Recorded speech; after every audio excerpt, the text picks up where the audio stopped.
सर्वधर्मस्थापकस्त्वं सर्वधर्मस्वरूपकः आचार्याणां महाचार्यो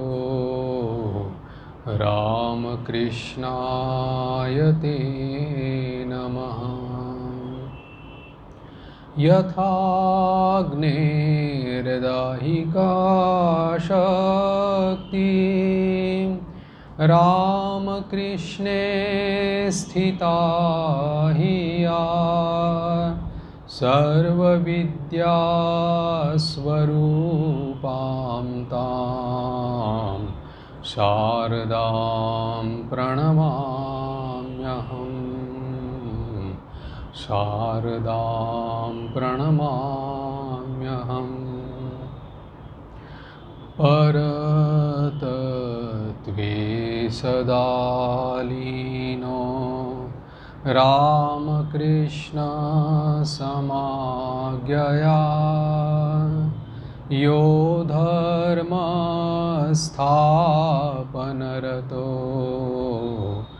वीरेशं तं नमाम्यहम्।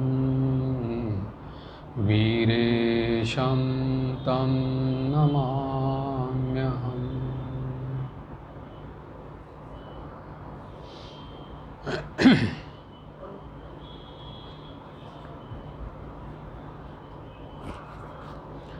आज से हम लोग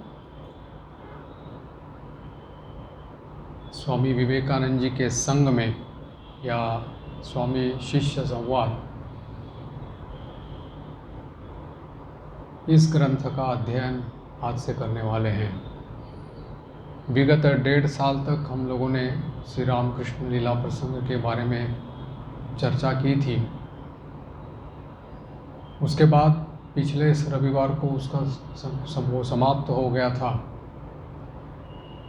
अब स्वामी जी के साथ में ये जो शिष्य के वार्तालाप है उसी का संकलन जो हुआ है वही पुस्तकाकार रूप में प्रकाशित हुआ है विवेकानंद जी के संग में अथवा स्वामी शिष्य संवाद के रूप में।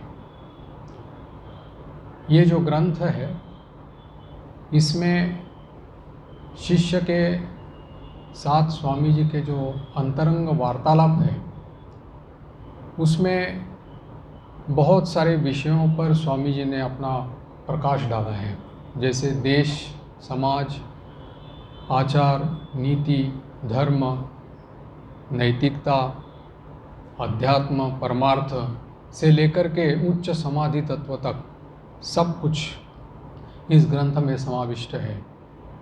यहाँ शिष्य जो है उसका नाम है शरद चंद्र चक्रवर्ती। ये शरद चंद्र चक्रवर्ती पूर्व बंगाल के थे और वहाँ के जो श्री रामकृष्ण देव के जो गृही शिष्य थे, साधु नाहक महाशय उनका नाम था, उनके साथ उनका परिचय था और उनके पास उनका आना जाना था। और इसीलिए पूर्व बंगाल के होने के कारण में स्वामी जी कभी कभी उनको बांगाल कह करके भी पुकारते थे और पुरोहित वंश के होने के कारण उनको कभी कभी भिक्षु भी बोल करके पुकारते थे। तो इस प्रकार से ये स्वामी शिष्य संवाद में हम लोग बहुत सारी विषयों को जो हमारे मानव मन को संदेह में दोलायमान करता है ऐसे विषयों को उन्होंने उसकी सुमीमांसा यहाँ पर स्वामी जी ने की है। एक तो स्वामी जी युगद्रष्टा महापुरुष है, जगत गुरु है और मंत्र दृष्टा ऋषि है।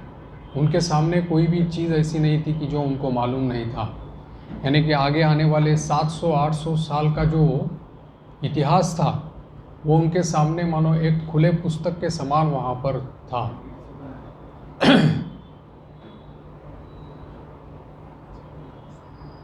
तो इसलिए हम लोग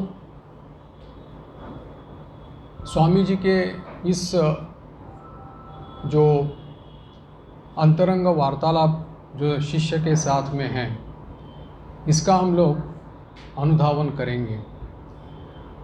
इसकी थोड़ी सी प्रस्तावना के रूप में अगर हम लोग देखें तो जब स्वामी विवेकानंद जी पाश्चात्य देश से पहली बार लौट आए थे और उन्होंने अपना कदम रखा था कोलंबो में पहली बार 15 जनवरी 1897 में, और उस समय से लेकर के करीबन 1 महीने तक वो दक्षिण भारत में ही भ्रमण करते करते आ रहे थे और अंत में वो वहाँ पर मद्रास में आते हैं।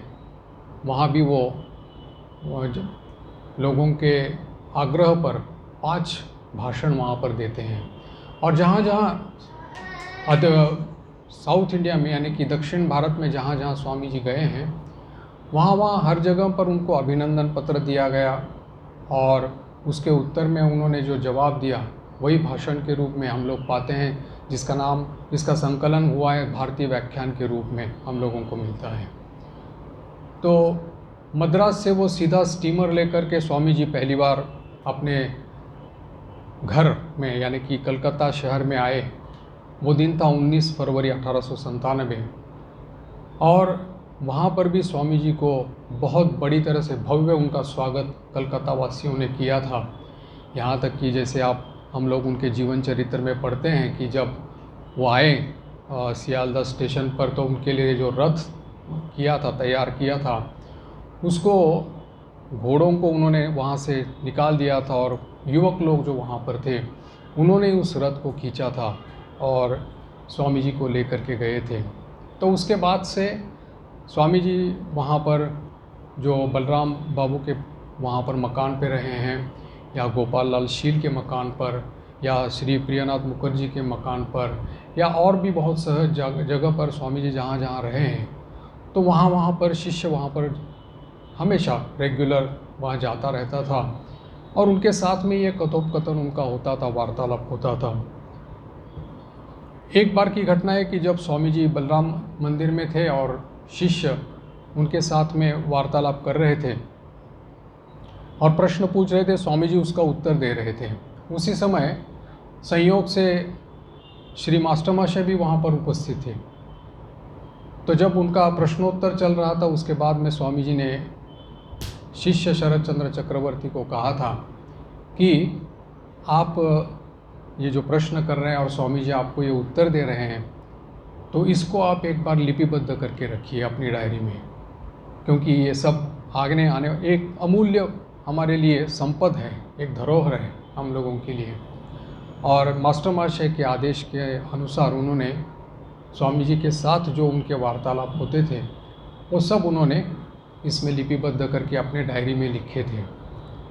अंतरंग वार्तालाप की एक विशेषता ये रहती है कि जैसे अपने जन जो रहते हैं उनके पास जैसे हृदय खोल करके जो बातें होती हैं वो कहीं दूसरी जगह नहीं हो सकती। तो इसीलिए इसकी विशेषता ये भी है कि स्वामी जी के हृदय की जो बातें हैं वो सरासरी हम लोगों को इस वार्तालाप के रूप में हम लोगों को मिल रही हैं। स्वामी जी के साथ उनका जो यानी कि स्वामी जी के संस्पर्श में वो रहे, वो करीब वहाँ पर फरवरी 1897 से लेकर के स्वामी जी का शरीर गया जुलाई 1902, उसके एक हफ्ता पहले तक, 4 जुलाई 1902 के पहले एक हफ्ता पहले तक उनका स्वामी जी के साथ में संबंध बना रहा। और सब समय तो वो जा नहीं पाते थे, लेकिन जब भी वो जाते थे तब उसी के उन्होंने रिकॉर्ड करके जो रखा है अपनी डायरी में, वही संकलन हम लोगों को यहाँ पर इस रूप में मिल रहा है।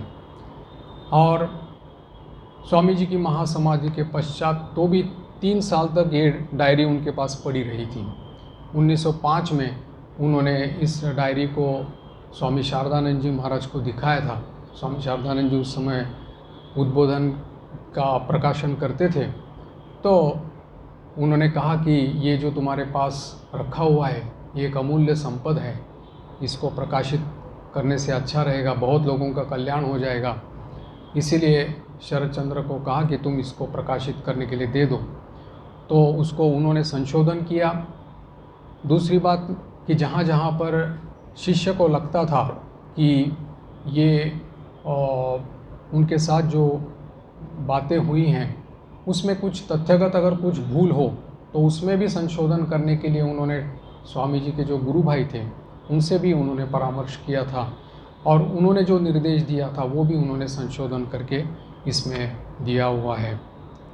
तो ये स्वामी जी के साथ में ये वार्तालाप 1905 से लेकर के 1912 तक 7 साल धारावाहिक रूप से उद्बोधन पत्रिका में आने लगे थे। और इसी का जो ये जो संकलन है फिर बाद में वो पुस्तकाकार रूप में प्रकाशित हुआ था। 2 खंडों में हुआ था, प्रथम खंड और दूसरा खंड। अब उसको एक करके उन्होंने अखंड रूप से हम लोगों के सामने ये स्वामी जी का वार्तालाप यानी कि संवाद हम लोगों को मिल रहे हैं। स्वामी जी का जो वो ये वार्तालाप है ये इसको हम लोग प्रथम से देखेंगे कि 1897 में जब स्वामी जी पहली बार आए थे 19 फरवरी को, उसके 4-5 दिन बाद वो फिर अपने ही एक ठाकुर के जो गृह शिष्य थे श्री प्रियानाथ मुखर्जी, उनके मकान पर ठहरे हुए थे। शिष्य भी वहाँ पर आकर के स्वामी जी के प्रथम दर्शन के लिए वहाँ पर जाकर के उपस्थित हुए थे। शिष्य के बारे में स्वामी जी ने सुना था, क्योंकि शिष्य एक तो नाग महाशय से बहुत भलीभांति परिचित था। दूसरी बात थी कि शिष्य ने श्री रामकृष्ण देव के ऊपर में एक स्तोत्र की रचना की थी, वो भी गुरु भाइयों ने स्वामी जी को दिखाई थी, और उससे उनको स्वामी जी भी परिचित, उसके नाम से परिचित थे। लेकिन अभी प्रियनाथ मुखोपाध्याय के घर पर जब स्वामी जी ठहरे थे तब शिष्य उनके पास वहाँ पर जाकर के उपस्थित होता है। दोपहर का समय है, 2:30 बजे का, और यही उसका प्रथम दर्शन लाभ है। पहली बार वो स्वामी जी के साथ में मिलता है, और स्वामी जी के प्रथम बार दर्शन होने के बाद में उनके पास जाने के लिए वैसे वहाँ पर उपस्थित थे स्वामी तुरानंद जी महाराज, जो श्री रामकृष्ण देव के पार्षद और गुरु भाई थे स्वामी जी के। तो उन्होंने शिष्य को लेकर के स्वामी जी के पास गए, उसका परिचय करवा दिया, और जब शिष्य ने प्रणाम किया तो स्वामी जी पहले ही जानते थे कि ये जो है ये शिष्य जो है वो संस्कृत में बहुत अच्छे हैं, यानी कि संस्कृत में उनकी दखल अच्छी है। इसीलिए स्वामी जी ने उनके साथ में संस्कृत में वार्तालाप करना आरंभ कर दिया, और नाग महाशय का कुशल मंगल भी उन्होंने पूछा था। नाग महाशय के बारे में स्वामी जी की बहुत बड़ी उच्च धारणा थी, और इसीलिए उनका जो ईश्वरानुराग था, उनकी जो नम्रता थी, उसकी उन्होंने बहुत प्रशंसा की। और फिर उनको जो पूछा है, आप थोड़ा अगर नहीं डिस्टर्ब हो जाता है अगर तो फिर स्वामी जी संस्कृत में उसके साथ वार्तालाप करके कह रहे थे उसको कि ये मैं उनका जो कुशल मंगल पूछा हूँ उसको जा कर के तुम नाग महाशय को बता दो। और फिर उस समय कमरे में बहुत भीड़ होने के कारण में स्वामी जी अपने शिष्य को लेकर के और तुरानंद जी को लेकर के एक पास वाले कमरे में वहाँ पर गए, छोटे कमरे में, और उन्होंने शिष्य को उद्देश्य करके एक श्लोक कहा, जिसका अर्थ ये है कि हे विद्वान, तुम डरो मत, तुम्हारा नाश कभी नहीं होगा। संसार सागर के पार उतरने का एक उपाय जो है, जो यति लोग अवलंबन करते हैं, उसी श्रेष्ठ मार्ग को मैं तुमको दिखाता हूँ। ऐसा कहकर के उन्होंने स्वामी जी ने शिष्य को विवेक चूड़ामणि ग्रंथ पढ़ने के लिए आदेश दिया था। अब ये सुनने के बाद में एक आश्वासवाणी जिसको कहते हैं, वो स्वामी जी ने शिष्य को दी थी, और उनको लगा कि शिष्य को लगा कि क्या मुझे दीक्षा लेने के लिए स्वामी जी यहाँ पर संकेत कर रहे हैं। शिष्य वैसे वेदांतवादी थे, और आचारनिष्ठ थे, आचारनिष्ठ हिंदू थे। इसीलिए उनके मन में कोई ऐसी इच्छा नहीं थी कि वो गुरु से दीक्षा ले लें, गुरुकरण कर लें। और इसीलिए बाकी प्रसंग जब चलने लगे तब उसी समय किसी ने आकर के समाचार दिया कि जो मिरर नाम की पत्रिका है उसके जो संपादक है श्रीयुत नरेंद्रनाथ सेन, वो स्वामी जी के दर्शन के लिए वहाँ पर आए हैं। तो स्वामी जी ने उसको लाने के लिए वहाँ पर कहा था। नरेंद्रनाथ सेन ने आकर के स्वामी जी को प्रश्न पूछना शुरू कर दिया कि उनका जो वेदांत प्रचार का कार्य जो है वो अमेरिका और इंग्लैंड में कैसा रहा। उत्तर में स्वामी जी ने कहा कि मेरा जो वहाँ पर वेदांत प्रचार का कार्य रहा वो बहुत ही सफल रहा। और इसका कारण स्वामी जी बताते हैं कि वहाँ के लोग जो है वो भाव ग्रहण करने के लिए इच्छुक है, यानी कि उनकी ज़मीन तैयार है। एक तो पहली बात यह है कि वो सहृदय है, उदार चित्त के हैं और नवीन भाव ग्रहण करने के लिए वो इच्छुक है, उत्सुक भी है। ऐसा जगत में उन्होंने कहीं और नहीं देखा था। वही बात उनकी जब वो इंग्लैंड के बारे में कहते हैं तो कहते हैं कि अंग्रेज़ लोग जो थे, वो अंग्रेज़ लोग जो हैं वो कॉन्ज़र्वेटिव टाइप के, यानी कि थोड़ा सा उनमें एक प्रकार का पक्षपाती जो रहते हैं उस प्रकार के रीति नीति के बारे में, प्राचीन रीति नीतियों को अनुसरण करने में जो एक प्रकार की पक्षपाती रहते हैं वो ब्रिटिश लोग थे। लेकिन उन्होंने स्वामी जी ने ये भी कहा है कि अगर उनके साथ अगर वार्तालाप करके अगर अपने नए भाव को अगर कोई उनको कन्विंस करा दे तो वो अगर वो कन्विंस हो जाते हैं तो इस भाव को कभी छोड़ते नहीं हैं। बोलते हैं स्वामी जी उनकी प्रशंसा करते हुए बोल रहे हैं कि ऐसी दृढ़ प्रतिज्ञता जो है वो किसी दूसरी जाति में नहीं पाई गई। इसलिए अंग्रेजी जाति की जो सभ्यता और शक्ति है वो संचय में पृथ्वी पर, इसीलिए उन्होंने ऊंचा पद प्राप्त किया है। हम लोग देखते हैं कि अगर इतिहास पढ़े तो हम लोगों को इसी का ही ये मिलता है कि अंग्रेज़ लोगों ने कहाँ जहाँ उनके गए वहाँ पर उन्होंने राज किया है। और यही एक उनकी जाति की या उनकी इसकी सभ्यता की एक शक्ति उनमें थी। और इसका स्वामी जी उल्लेख भी करते हैं, जो भारतीय व्याख्यान स्वामी जी ने दिए हैं उसमें कई जगह पर इसका उल्लेख किया है। और वो कहा भी है कि उनकी भूमि पर, यानी कि अमेरिका से जब इंग्लैंड में जो गए थे तब उनके मन में एक प्रकार का भाव था, क्योंकि एक तो पराधीन भारत था, हम लोग पराधीन भारत में रहते थे। तो उस समय उनकी मानसिकता ये थी कि पराधीन भारत में ब्रिटिश लोगों के प्रति जैसे हर एक भारतीय की थी, उसी प्रकार का विद्वेष लेकर के ही स्वामी जी मानो वहाँ पर गए थे। और उसको उसी भाव को जब उन्होंने वहाँ पर जा कर के उन लोगों से मिले, उन लोगों से उनके वार्तालाप हो गए और उन लोगों की इस सभ्यता का और उनके इस प्रकार की दृढ़ प्रतिज्ञता का जब उनको परिचय मिला तब उनकी धारणा संपूर्ण रूप से बदल गई स्वामी जी की अंग्रेज़ लोगों के प्रति। इसलिए वो कहते हैं कि मेरा जो कार्य है, वेदांत प्रचार का जो कार्य है, अमेरिका की अपेक्षा इंग्लैंड में और अच्छी तरह से होगा, ऐसा मुझे लगता है। और इसलिए कहा है कि मैं केवल वहाँ पर एक नींव डाल करके आया हूँ, मेरे बाद में जो प्रचारक आएंगे वो उसी के मार्ग पर चलकर भविष्य में बहुत बड़ा काम कर सकेंगे। यहाँ पर नरेंद्रनाथ सेन जो है वो पूछते हैं कि इस प्रकार धर्म प्रचार करने से भविष्य में हम लोगों को क्या होगा। तो स्वामी जी का यहाँ पर जो उत्तर है वो कह रहे हैं कि ये जो देश में जो भी कुछ है हमारे देश में वो सब वेदांत धर्म ही है। हमारी सभ्यता जो है पाश्चात्य सभ्यता के साथ तुलना करने पर हम लोगों को देखा जाता है कि वेदांत धर्म के कारण ही हमारी सभ्यता उच्च है।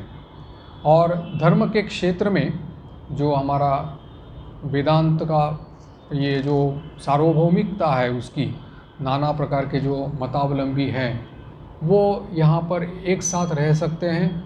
और इसीलिए वो कहते हैं कि इसके प्रचार से जो पाश्चात्य देश के लोग जो होंगे उनको भी पता चल जाएगा कि कितना एक उदार सार्वजनिक भाव इस वेदांत में है।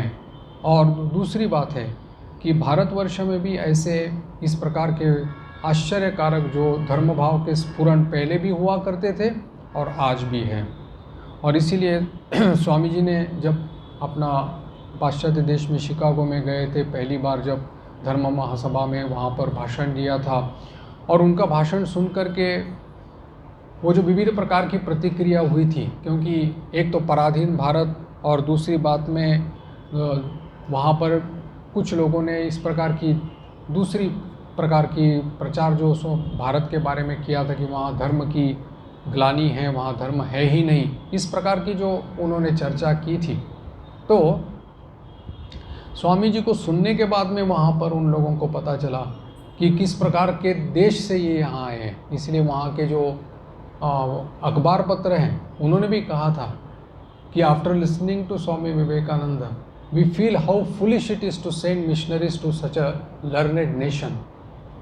हम लोगों को ऐसा लग रहा है कि स्वामी जी को सुनने के बाद में कि कितनी मूर्खता है कि ऐसे विद्वान देश में हम लोग मिशनरी भेज रहे हैं, और वो भी धर्म प्रचार के काम के लिए। तो इसी प्रकार की जो वहाँ पर जाकर के अपने वेदांत प्रचार के काम से उन्होंने जो एक स्टेटस कहिएगा, एक प्रकार की श्रद्धा जो है वो उन लोगों के भीतर में प्रकट की थी। और यही स्वामी जी यहाँ पर कह रहे हैं कि ये जो यथार्थ श्रद्धा और अनुभूति जो है, सहानुभूति जो है, वो उनकी तरफ से अगर जब आ जाए तब भी तो हम लोगों के साथ में उनका आदान प्रदान हो सकता है। अगर वो कह रहे हैं कि हमारे जीवन संग्राम में जब हम लोग अगर केवल आध्यात्मिकता को लेकर के रहेंगे और वैज्ञानिक जो शिक्षा जो है उसको अगर नहीं करेंगे, तो मानो हम लोगों को इसमें कोई जीवन में अपने पैर पर खड़ा रहने के लिए कोई शक्ति नहीं मिलेगी। यहाँ पर ये आदान प्रदान की बहुत ज़रूरी है, और इस आदान प्रदान के साथ ही हम लोग आगे बढ़ सकते हैं। जब नरेंद्र बाबू ने फिर से उनसे पूछा कि इससे कोई राजनीतिक उन्नति की आशा है या नहीं, क्योंकि उस समय में इस बात की चर्चा बहुत होती थी कि भारत कब स्वाधीन होगा, कब स्वतंत्रता मिलेगी, तो स्वामी जी ने उत्तर में कहा था कि वो लोग जो है उनको वो जो भौतिक शक्ति को यानी प्रयोग करने में इतने समर्थ है कि वो कहते हैं कि विरोचन की संतान है। और वो कह रहे हैं कि अगर हम लोग भी ऐसे सोचें कि जो भौतिक शक्ति और ये बाहर की जो शक्ति है इसका प्रयोग करके अगर हम लोग भी ऐसे ही इस प्रकार से स्वतंत्र हो जाएंगे, तो कह रहे हैं स्वामी जी कह रहे हैं कि आपका जो ये अनुमान है सर्वथा भूल रहेगा। क्यों? क्योंकि इस शक्ति प्रयोग कुशलता में हम में और पाश्चात्य देशों में बहुत ही अंतर है। वो लोग जिस प्रकार से इस शक्ति प्रयोग में कुशल है वैसे हम लोग नहीं हैं। तो इसीलिए वो कह रहे हैं कि इस वेदांत की धर्म को, इसके गूढ़ रहस्य को जब हम लोग पाश्चात्य देश में प्रचार करेंगे और उनकी श्रद्धा और अनुभूति आकर्षित करेंगे, तब हम लोगों को उनके बारे में, उनकी जो वैहिक विषय है उनके बारे में हम लोगों को उनसे सीखने को मिलेगा। हम लोग अगर केवल बोलते रहेंगे कि इसको दे दो उसको दे दो, हम लोगों के पास ये चीज़ नहीं है, क्योंकि स्वामी जी बहुत एक निर्भय उनका ये था, स्वभाव था, निर्भीक स्वभाव के थे। तो किसी भी प्रकार की जो लाचारी जो थी वो उनको बिल्कुल पसंद नहीं थी, और इसीलिए उन्होंने कहा था कि इस प्रकार के आदान प्रदान से ही हमारी भी प्रतिष्ठा बनी रहेगी। और अगर स्वामी जी यहाँ एक वार्निंग भी दे रहे हैं, वार्निंग इस प्रकार की है कि कह रहे हैं कि अगर हम लोग भी धर्म के लिए यानी कि धर्म शिक्षा के लिए अगर पाश्चात्य देशों के पास जाएंगे धर्म शिक्षा करने के लिए, तो हम लोग पतित हो जाएंगे। क्योंकि हम लोगों को धर्म के बारे में जानने के लिए किसी दूसरे के पास जाने की ज़रूरत नहीं है। हमारी जो संस्कृति है, हमारी सभ्यता जो है वो पूरी तरह से समृद्ध है, और इसीलिए आदान प्रदान के रूप में कार्य में ही इस प्रकार से आपस में परस्पर जो श्रद्धा और सहानुभूति का जन्म होगा। और इसीलिए वो स्वामी जी बोल रहे हैं कि इसकी तुलना में अगर आप लोग सोचते हो कि राजनीतिक चर्चा या और कोई अगर कोई उपाय अगर आप अवलंबन करना चाहते हो तो मुझे लगता है कि इसमें कोई दम नहीं है, क्योंकि वो सब उपाय जो है वो गौण है। और इसीलिए वो कहते हैं कि अगर समय मिले या मुझे अगर इस प्रकार से इसको, मेरे इस विश्वास को या मेरी इस सोच को कार्य में परिणत करने के लिए मुझे अगर ठीक ठीक समय मिले तो मैं उसके लिए तैयार हूँ। और अगर आप दूसरी तरह से सोचना चाहते हो तो सोच सकते हो। तो स्वामी जी का ये बहुत बड़ा विश्वास था कि हमारे देश का जो उद्धार होगा या देश की जो उन्नति होगी वो इसी धर्म को लेकर के ही होगी। धर्म को, क्योंकि स्वामी जी ने श्री रामकृष्ण देव के महासमाधि के पश्चात में जो पूरे भारत भर भ्रमण किया था, और भारत भर भ्रमण करने के बाद में उन्होंने ये बात को महसूस किया था कि जो लोग सब बोलते हैं कि धर्म के कारण हमारे भारत की यानी कि हमारे देश की अवनति हुई है, वो बोलते हैं कि वो भूल है। धर्म ही हमारे भारतवर्ष का मेरुदंड है, और ये जो है ये टूट पड़ा है, इसको ठीक फिर से सबल बनाना पड़ेगा। स्वामी जी फिर भारतीय व्याख्यान में भी कई जगह कहे हैं कि हो सकता है कि तुम लोग इस जो गंगा बह रही है उसको उल्टा बहाने के लिए भी तुम लोग कोशिश करोगे तो सफल हो जाओगे, लेकिन ये तुम्हारा जो तुम्हारी मानसिकता है हर भारतीय की या हमारे देश की जो मानसिकता है हर व्यक्ति की, वो धार्मिक है, और इसीलिए धर्म को तुम किसी तरह से छोड़ नहीं सकते, और इस धर्म को अगर छोड़ोगे तो फिर तुम्हारा पतन हो जाएगा। इसलिए धर्म ही हमारे जीवन का या प्रत्येक भारतीय का जो है वो मेरुदंड है, और इसी को ही सबल बनाना पड़ेगा। ऐसा कह कर के नरेंद्र बाबू से उनकी बातचीत हो रही थी। नरेंद्र बाबू वहाँ से चले जाने के बाद में वहाँ पर एक हिंदुस्तानी प्रचारक आते हैं, यहाँ पर उसका उल्लेख है, जो गौ माता की एक संरक्षण समिति जो बनाए हुए हैं, और वो स्वामी जी से मिलने आते हैं, स्वामी जी से बात करने के लिए। स्वामी जी उनसे बातचीत में पूछते हैं कि आपका उद्देश्य क्या है, तो उनका कहना है कि हम लोग गौ माताओं को संरक्षण देते हैं, जगह जगह पर गौशालाएं स्थापित की है, और जो कसाई लोग उसको लेके जाते हैं उनसे हम लोग उनको बचाते हैं, उनका पालन करते हैं। स्वामी जी के पूछने पर उन्होंने कहा कि लोगों के पास में जाकर के भिक्षा मांगते हैं और कुछ अर्थ की व्यवस्था उसके लिए करते हैं। तो स्वामी जी ने सीधे प्रश्न उनको ये पूछा था कि मध्य भारत में अब इस समय में बहुत बड़ा दुर्भिक्ष पड़ा हुआ है, अकाल पड़ा हुआ है, और सरकारी आंकड़ों के अनुसार करीब 9 लाख लोग करीब मर गए हैं। तो इस दुर्भिक्ष में आपकी समिति क्या कर रही है? प्रचारक ने कहा कि हमारा जो उद्देश्य है वो ये सभा जो स्थापित हुई है वो केवल गौ माता की रक्षा करने के लिए हुई है। स्वामी जी ने कहा कि जब हमारे ही अपने भाई इतने सारे दुर्भिक्ष में फंसे हुए हैं, मर गए हैं या कष्ट पा रहे हैं बहुत सारे लोग वहाँ पर अकाल के कारण, तो उनके लिए आप कोई मुट्ठी भर अन्न उसकी व्यवस्था नहीं कर सकते, उसका कुछ जुगाड़ नहीं कर सकते। प्रचारक ने एक मूर्ख की तरह उत्तर दिया कि मनुष्य के कर्मफल के कारण अर्थात पापों के कारण ही यह दुर्भिक्ष होता है, और उन्होंने कर्मानुसार फलभोग किया है, जैसा कर्म वैसा फल। ऐसा ये उत्तर सुनने के बाद में फिर स्वामी जी को बहुत बड़ा गुस्सा आता है, और बोलते हैं कि जो सभा समिति है वो अगर मनुष्यों के प्रति अगर सहानुभूति नहीं रखती, अपने भाइयों को जो जिस प्रकार से बिना अन्न के मरते हुए देख रहे हैं उसके लिए अगर एक मुट्ठी भर अन्न का भी जुगाड़ नहीं कर सकते और केवल पशुओं को खिलाने में लगी है, तो उसके प्रति मेरी कोई भी सहानुभूति वहाँ पर नहीं है। उस सभा समिति को मैं बिल्कुल सहानुभूति नहीं दिखाता, और इनके द्वारा मनुष्य समाज का कोई उपकार होना असंभव है। और इसीलिए वो कहते हैं कि अपने कर्मफल से मनुष्य मरते हैं, और कर्मकल्प का आश्रय लेने के से ही किसी विषय के बारे में अगर हम लोग चर्चा करें तो बोलते हैं कि अगर फिर उद्योग ही करना व्यर्थ है, अगर सब कुछ पूर्व निर्धारित है, अगर सब कुछ अगर कर्मफल का ही फल है तो फिर क्या कर्म करें। तो इसलिए वो बोलते हैं कि अगर आप मनुष्य के बारे में अगर जो ये है कह रहे हैं कि कर्मफल के कारण में ये दुर्भिक्ष और कर्मफल के कारण ये मनुष्य का ये होता है, तो फिर आप ये भी कह सकते हैं कि ये जो गोमाताएं जो है, ये जो गोमाताएं हैं वो उनका भी कर्मफल ये है कि इसके कारण में वो कसाईयों के पास चली जाती है, वो उनका कर्मफल है, ऐसा भी कह सकते हो। तो प्रचारक ने कहा था कि आपने जो कहा सत्य है, लेकिन शास्त्र में कहा है कि ये गौ माता हमारी माता है। स्वामी जी ने व्यंग करके कहा था, हाँ ये बात सही है, गौ माता अपनी माता है, इसलिए तो इस प्रकार की संतान उत्पन्न होती है। वो प्रचारक इस व्यंग को समझ नहीं पाया और स्वामी जी ने कहा कि पहले मैं इस मेरे भाइयों के लिए यानी हमारे देशवासियों के लिए अगर कुछ उनको मुट्ठी भर अन्न का जुगाड़ कर सकूं तो मैं पहले करूंगा।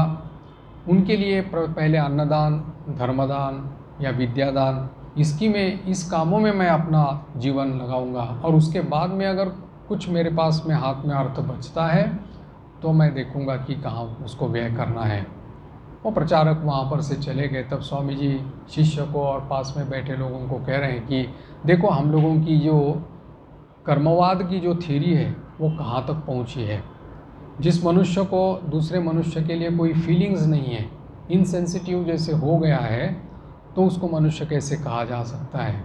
कर्मवाद जिसको कि कहता है कि वो पूर्व जन्म के कर्मों के कारण में ये कर्म मिला है और फिर वैसे ही अगर मानो कंटिन्यू करना है तो फिर इस मनुष्य जन्म की विशेषता क्या रहेगी।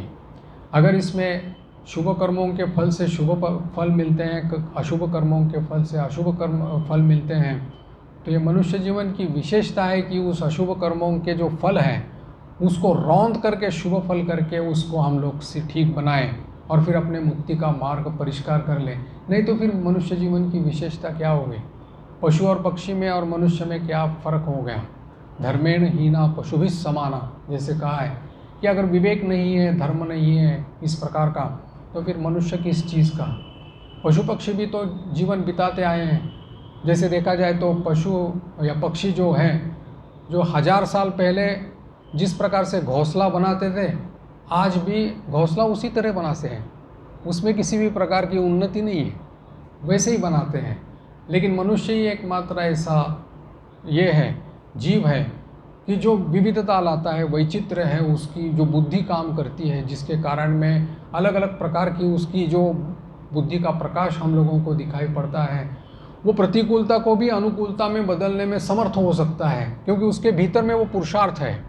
और इसीलिए स्वामी जी जैसे एकमात्र ऐसे निर्भीक या निर्भय महापुरुष थे जिन्होंने इस कर्मवाद की थ्योरी को पूरा चैलेंज कर दिया और कहा कि कहाँ तक ये पहुँचे हैं हम लोग। कर्मवाद तो ठीक है अपनी जगह पर कि जिसके कारण में हमको मिला है, लेकिन इसका मतलब ये नहीं कि भाई उसके कारण में ऐसे ही वो आगे चलता रहेगा और हम लोग कुछ नहीं कर पाएंगे।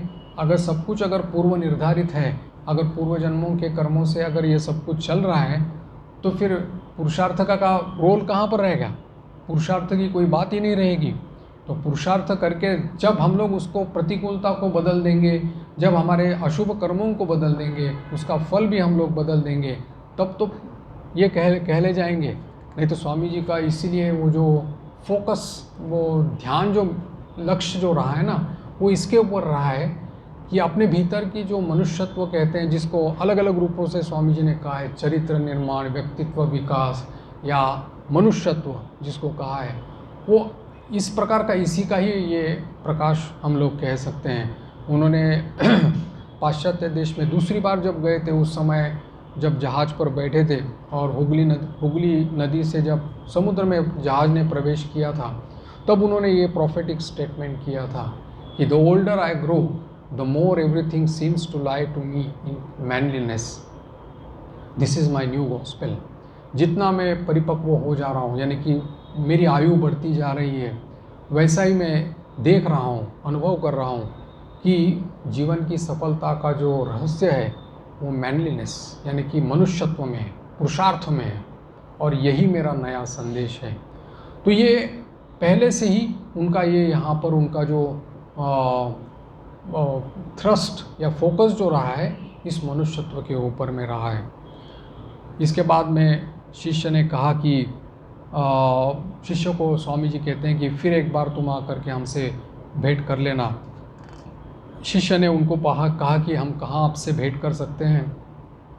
स्वामी जी ने कहा कि मैं कहीं कभी आलम बाज़ार मठ में रहूँगा, कभी गोपाल लाल शील के मकान पे भी रहूँगा, तो एक बार आकर के मुझसे एकांत में वार्तालाप करो, हम लोग वेदांत के बारे में चर्चा करेंगे। शिष्य पूछता है कि आपके साथ तो कुछ अमेरिकन और अंग्रेज़ शिष्य भी आपके आए हैं, हो सकता है कि मुझे वो पसंद करें न करें। स्वामी जी कहते हैं कि वे भी तो मनुष्य है और वे भी तो वेदांत को पढ़े लिखे हुए हैं, वेदांत निष्ठ है, वो भी तुम्हारे साथ संभाषण करके आनंद पाएंगे। और फिर शिष्य ने कहा कि महाराज आप उनको वेदांत निष्ठ कहते हो, लेकिन वेदांत के इसके अनुसार कहा जाता है कि साधन चतुष्टय संपन्न अगर नहीं हुआ तो वेदांत का अधिकारी नहीं बन सकता, तो ये लोग कैसे वेदांत निष्ठ कहे जाएंगे। स्वामी जी कहते हैं तुम लोग एक बार उनके साथ एक बार मिल तो लो, भेंट तो कर लो, उनसे वार्तालाप तो कर लो, तो उससे तुमको मालूम पड़ेगा कि वो वेदांत निष्ठ है या नहीं। स्वामी जी समझ गए थे कि शिष्य एक आचारनिष्ठ हिंदू है और बाह्य आचार में उसकी प्रीति ज़्यादा है, इसलिए वो वहाँ से विदाई लेकर के वो विवेक चूड़ामणि जिसको स्वामी जी ने कहा था उसको लेकर के अपने घर की ओर चला जाता है। दूसरी जो उनकी स्वामी जी के साथ में शिष्य की जो भेंट हुई है, वो गिरीश चंद्र घोष के मकान पर पहले वहाँ पर शिष्य गया है। शिष्य ने जाकर के जब स्वामी जी को प्रणाम किया, तब स्वामी जी गोपाल लाल शील के मकान पर जाने के लिए तैयार हो गए थे। गाड़ी आकर तैयार थी वहाँ पर। स्वामी जी ने शिष्य से कहा कि तुम भी मेरे साथ चलो। उसको लेकर गाड़ी में सवार हुए और गाड़ी चल गई।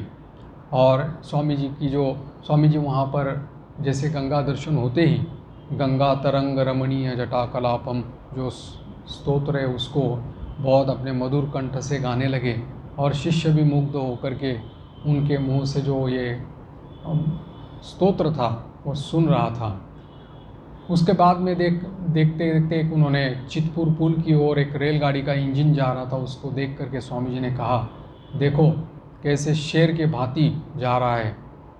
शिष्य ने कहा यह तो जड़ है, उसके पीछे मनुष्य की चेतना शक्ति काम करती है और इसी से वो चलता है। इसके चलने से क्या उसका अपना बल प्रकट थोड़े ही होता है। स्वामी जी ने पूछा उसको कि बतलाओ तो चेतना का लक्षण क्या है। शिष्य कह रहा है कि चेतना वही है जिसमें बुद्धि की क्रिया पाई जाती है। स्वामी जी कहते हैं नहीं, जो कुछ प्रकृति के विरुद्ध लड़ाई करता है वह चेतना है, इसमें ही चैतन्य का विकास है। स्वामी जी ने जो शब्द व्यवहार किया है वो, क्योंकि ये जो कथा वार्तालाप जो हुए हैं ना स्वामी जी के, वो बंगला भाषा में हुए हैं, तो बंगला भाषा बोलते समय जो स्वामी जी के भीतर का जो फ्लेवर जो आ रहा है ना, वो उसमें हम लोग देखेंगे। यहाँ पर कहा है कि नेचर के अगेंस्ट में रिबेल उसको कहा है, रिबेलियन। स्वामी जी की निर्भीक प्रकृति को या निर्भय स्वभाव को देखते हुए ये शब्द एप्रोप्रिएट लगता है, रिबेलियस का अर्थ है विद्रोह।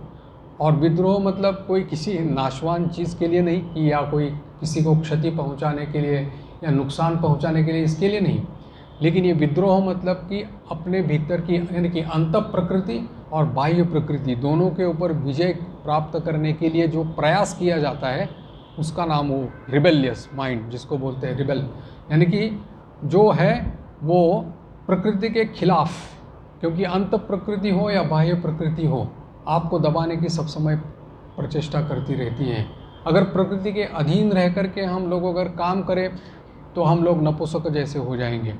लेकिन मनुष्य तब तक, जैसे यहाँ पर स्वामी जी कहते हैं कि देखो एक चींटी को भी अगर मारने के लिए जाओ तो वो भी प्रयास करती है कि अपने आप को बचाने के लिए, छोटी सी चींटी अपने पैर के नीचे जाने वाली जो है, तो वो भी अपनी जीवन रक्षा के लिए लड़ाई करती है।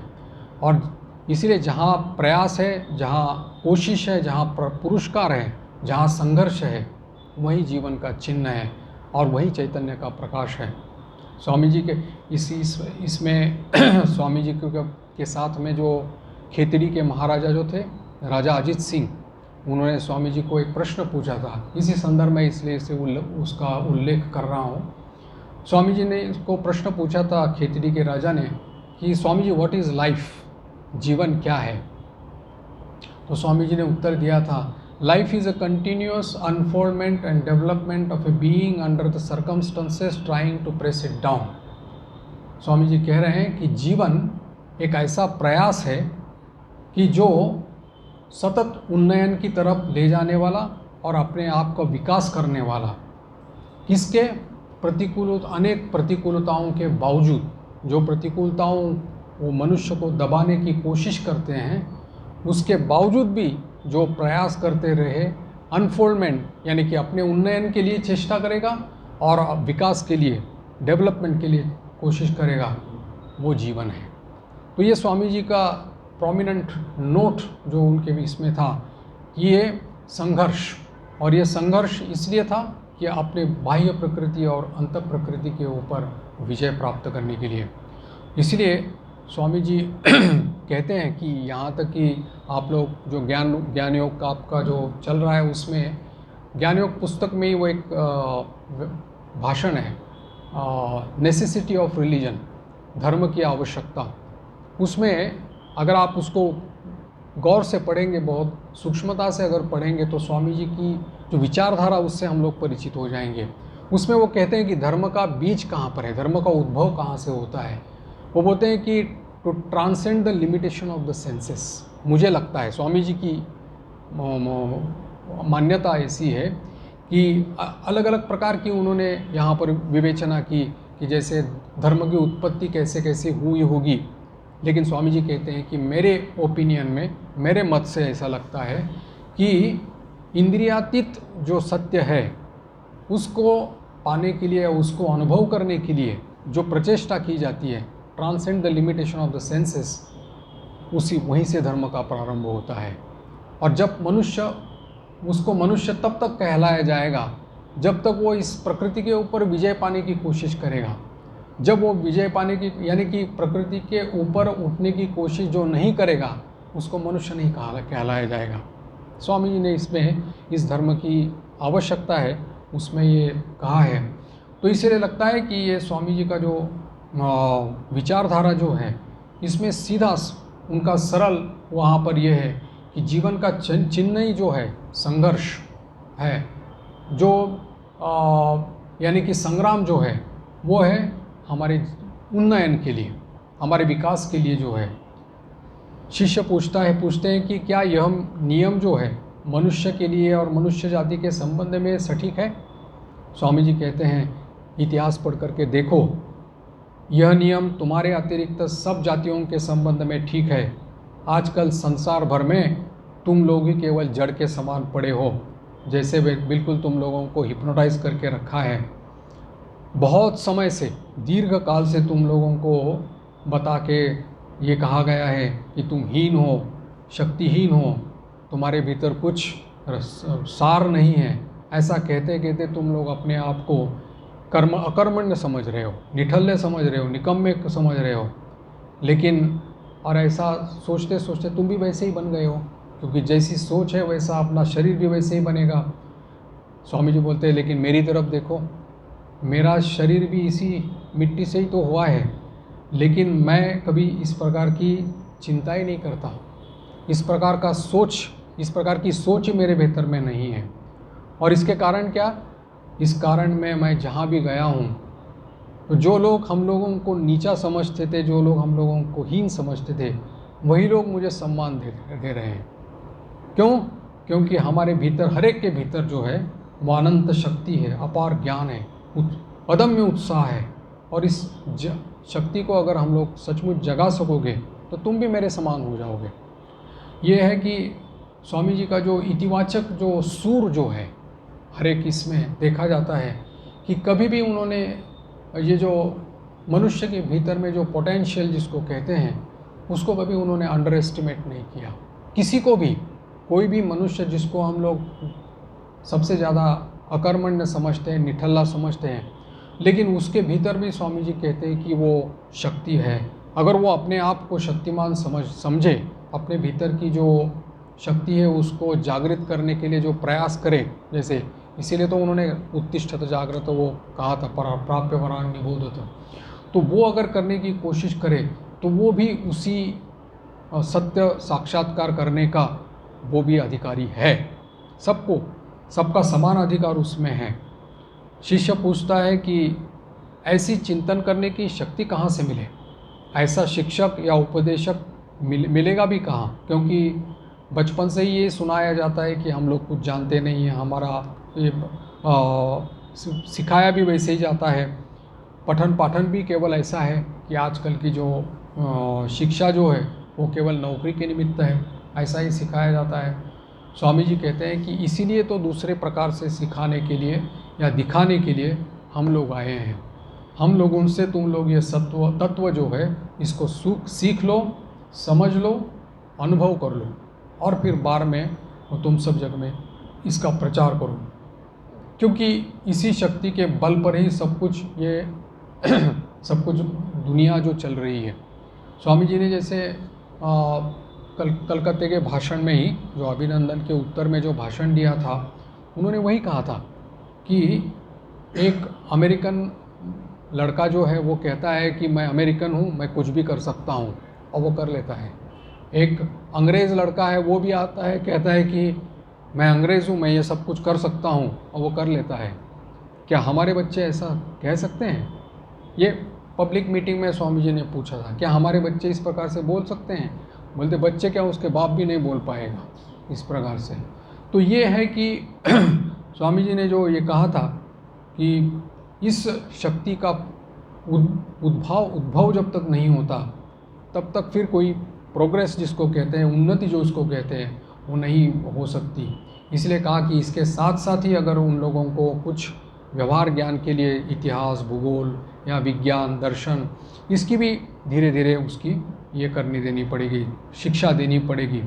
और उनका, क्योंकि स्वामी जी का विश्वास जो था वो अविवाहित नवयुवकों पर ज़्यादा था। वो कहते थे कि यही लोग मेरे भाव को ठीक ठीक तरह से ग्रहण कर पाएंगे, और इन्हीं लोगों को लेकर के मैं शिक्षा केंद्र स्थापित करूंगा, उनको पहले शिक्षा दूंगा और फिर उनके द्वारा इस कर्म का प्रचार करूंगा।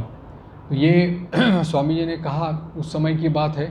तो पठन पाठन शिक्षा, इसके बारे में स्वामी जी के जो विचार है, जो बाद में भी हम लोग उनके पूरे कंप्लीट वर्क्स में भी जो पाते हैं, तो आज भी 1897 में स्वामी जी ने ये कहा है। आज 2025 की अगर हम लोग बात करें तो भी हमको लगता है कि शिक्षा का उद्देश्य केवल नौकरी के लिए लग रहा है। जो उस समय था आज भी वही है, लेकिन इसके अतिरिक्त और कुछ है ऐसा तो दिखाई नहीं पड़ता। तो इसीलिए वो जो स्वामी जी के द्वारा दी गई जो ये धरोहर है, इसको कब कैसे इम्प्लीमेंट होगा और कैसे हो जाएगा हमको पता नहीं, आने वाला समय ही बता पाएगा। लेकिन स्वामी जी ने इसके बारे में जो सूत्र और सिद्धांत जो है वो हम लोगों के लिए छोड़ के रखे हैं। शिष्य पूछता है कि महाराज, इस कार्य के लिए तो बहुत धन की अपेक्षा है और रुपया कहाँ से आएगा? स्वामी जी कहते हैं कि ये क्या कह रहे हो, मनुष्य ही तो रुपया पैदा करता है, रुपये से मनुष्य थोड़े ही पैदा होता है। ऐसा कभी सुना है? अगर मन मुख एक करके अगर कर सकोगे या वचन और क्रिया के साथ सब कुछ कर सकोगे तो धन अपने आप तुम्हारे पास सब चला आएगा। शिष्य ने कहा कि अच्छा, मान लिया कि धन आ गया और आपने भी इस सत्कार्य का अनुष्ठान कर दिया, लेकिन इसके पहले भी पूर्व में भी बहुत सारे महापुरुषों ने कितने सत्कार्य किए हैं, लेकिन वो अब कहाँ हैं? यह निश्चय है कि आपकी भी प्रतिष्ठित कार्य जो होंगे भविष्य में, क्या उसकी भी दशा ऐसी होगी? वो भी नहीं रहेंगे। तो ऐसे उद्यम की आवश्यकता क्या है? अब ये प्रश्न जो पूछा है ये स्वामी जी का, साथ में उनका एक जो स्नेह का भाव था, उसके कारण में इस प्रकार के प्रश्न पूछने के लिए उनमें साहस भी रहा। इसलिए कहा कि आपके द्वारा किया हुआ काम जो है वो भी हो सकता है कि ऐसे ही इसमें चला जाए। तो ऐसे उद्यम की आवश्यकता क्या है? स्वामी जी कह रहे हैं कि भविष्य में क्या होगा इसी चिंता में जो रहता है उसके द्वारा कोई कार्य नहीं हो सकता। और इसीलिए जिस बात को तू यह समझता है कि यह सत्य है उसको अभी कर रहा, भविष्य में क्या होगा क्या नहीं होगा इसकी चिंता करने की आवश्यकता नहीं है।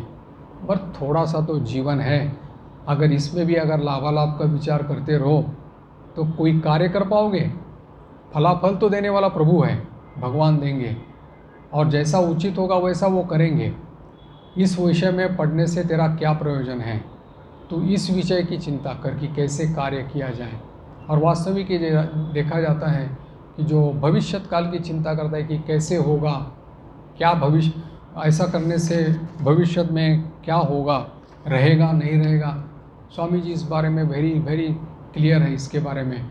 वो कहते हैं कि वो जिसको सत्य, क्योंकि उनका अपना जीवन भी वैसे ही था, जिसको सत्य मानते थे उसको अंत तक ले जाते थे, अंत तक, और वो उसमें सत्य में भी अगर वो सत्यता है कि नहीं इसको भी वो जांच करते थे, परखते थे।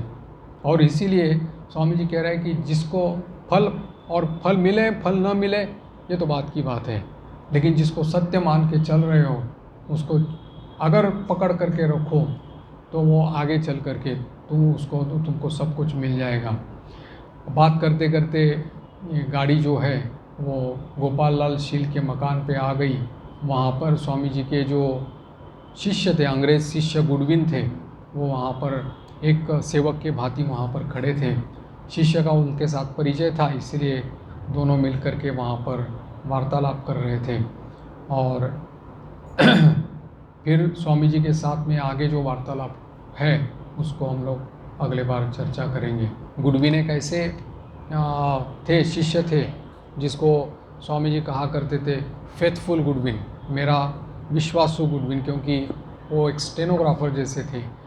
आज बहुत सारे जो स्वामी जी के भाषण हैं, वार्तालाप हैं, स्वामी जी के साथ कथोपकथन है, या बहुत सारे जो मटेरियल हम लोगों को मिलता है कंप्लीट वर्क्स में, उसके लिए हम गुडविन के बहुत बहुत आभारी हैं। क्योंकि अगर गुडविन नहीं रहते तो ये सब जो संपद, अमूल्य संपद जो स्वामी जी के रूप में हम लोगों को मिला है तो वो नहीं मिल पाता।